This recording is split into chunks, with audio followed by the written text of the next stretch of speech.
Fala pessoal, tudo bem? Sejam muito bem-vindos aqui ao nosso canal e no vídeo de hoje a gente vai comentar um pouco sobre essas transferências da temporada 2025. A gente está vendo aí os clubes se movimentando e eu quero falar um pouco aí sobre essas transferências, a gente discutir, entender de onde está vindo, quem está fazendo as melhores contratações para essa temporada de 2025. Mas antes disso, se você gosta desse tipo de conteúdo, se inscreva aqui no nosso canal, deixe o seu like, isso ajuda bastante aqui no nosso trabalho. Pois bem, a gente está vendo aí essa temporada com muitas contratações que, ao meu modo de ver, são muito midiáticas. De fato, a gente não sabe como elas vão acontecer durante a temporada, se de fato esses jogadores vão ali desempenhar um bom futebol, se realmente vão fazer diferenças. Na teoria, são bons jogadores. Eu vou falar especificamente do Gabigol no Cruzeiro, do Paulinho lá no Palmeiras e do Oscar lá no São Paulo. Então, são três contratações que geraram um impacto até o momento que eu estou gravando esse vídeo. São as principais contratações aí do futebol brasileiro. Ainda fala-se muito de Andréas Pereira, que pode vir a ser contratado pelo próprio Palmeiras, né? O Arthur, que estava jogando no Zenit, né? Pode vir para o Atlético Mineiro.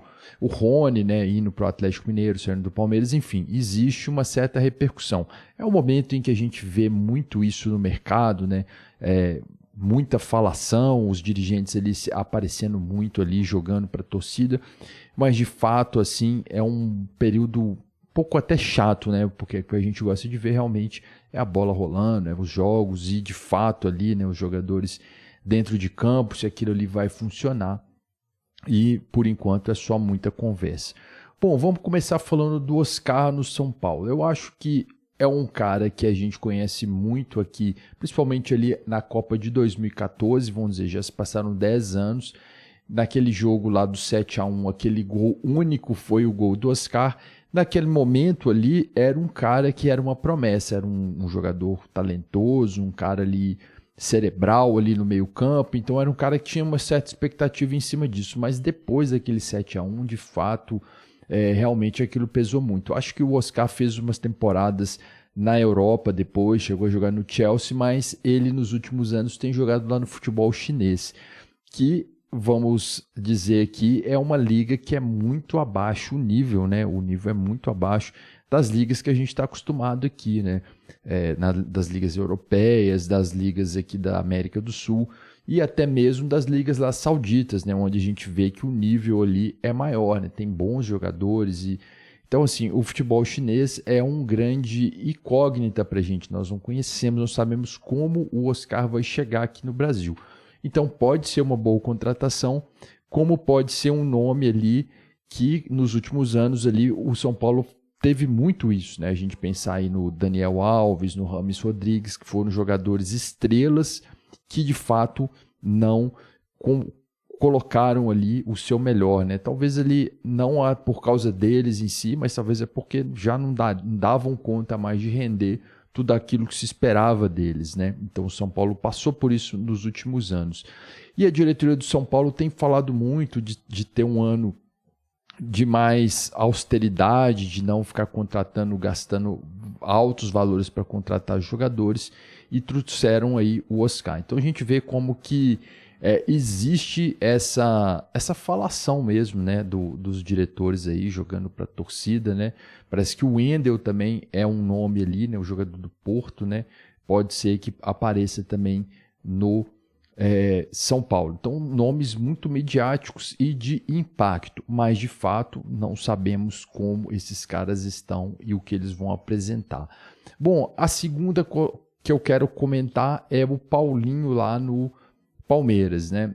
Quando ele foi contratado, acho que foi talvez a primeira, né, das contratações aí dessa janela de transferência, e se eu não estou enganado, eu acho que é que tem os valores maiores aí, essa contratação do Paulinho pelo Palmeiras, né?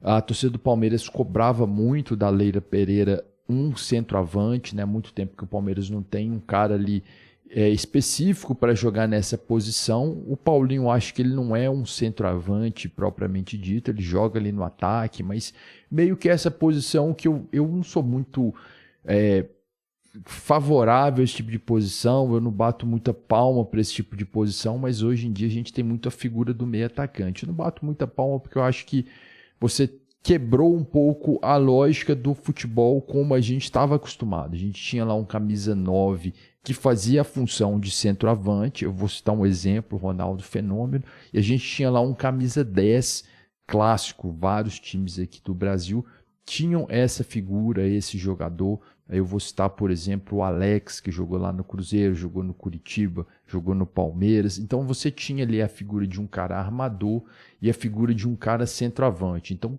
quase todo time tinha isso, né? Tinha esse cara goleador e tinha esse cara camisa 10. Hoje você vê que esses camisas 10 estão cada vez mais em extinção, são muito poucos no futebol brasileiro, e se criou a ideia do meio atacante. Então o cara ele não é nem atacante nem meia, ele é meio atacante. Isso é comum, que tem, né, de baseada esse tipo de jogador. Bom, eu acho que o Paulinho ele joga nessa posição de meio atacante, é um bom jogador, um cara que era um dos principais jogadores ali do elenco do Atlético Mineiro.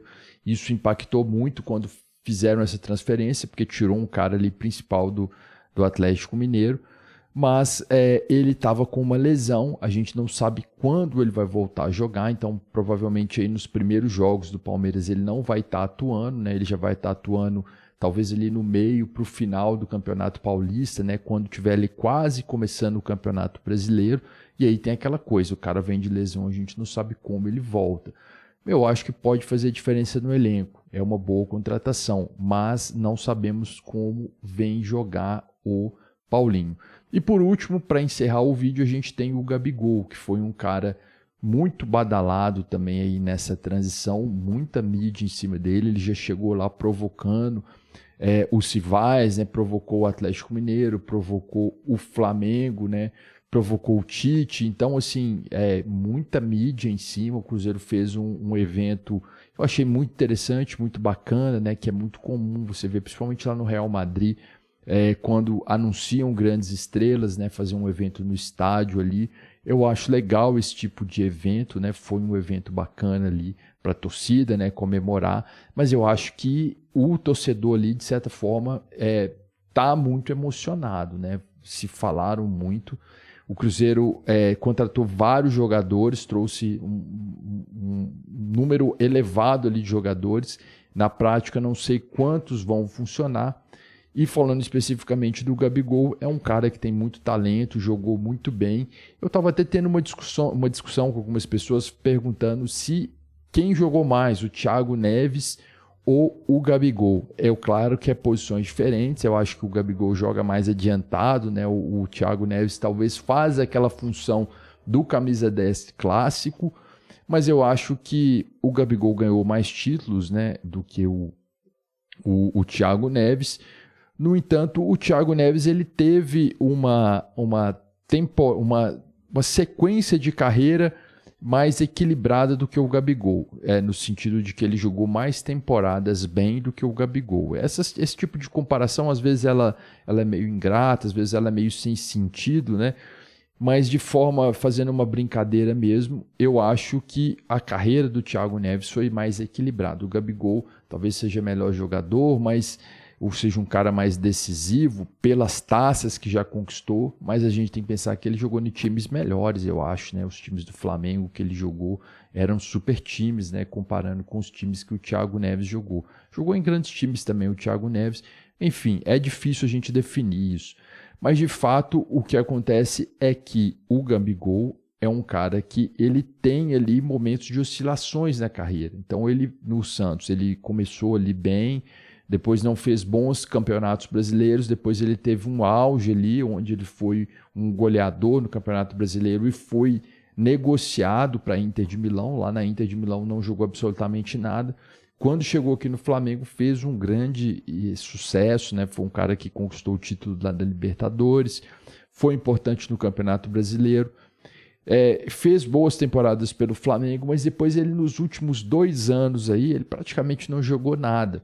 Então tem até uma rivalidade dele que ele provocou lá com o Tite, E eu penso que o Tite não escalava o Gabigol, às vezes não era por picuinha com o Gabigol, porque o Tite não gostava do Gabigol, às vezes é porque o cara não jogava aquilo, não estava jogando nada de fato, né? Então não era por isso que o técnico não ia escalar, né? Às vezes a gente pensa que o cara tá ali, às vezes por intriga mesmo com o treinador. Isso acontece no futebol brasileiro, né? Talvez até no futebol mundial mesmo. Isso acontece no futebol, mas de fato ali o Gabigol não estava jogando nada, né? Quando ele entrava ali, a gente via que ele não rendia nada. Na final da Copa do Brasil ele foi decisivo, já com o Felipe Luiz, no jogo do Maracanã, no jogo lá em Belo Horizonte contra o Atlético Mineiro, ele jogou rigorosamente nada.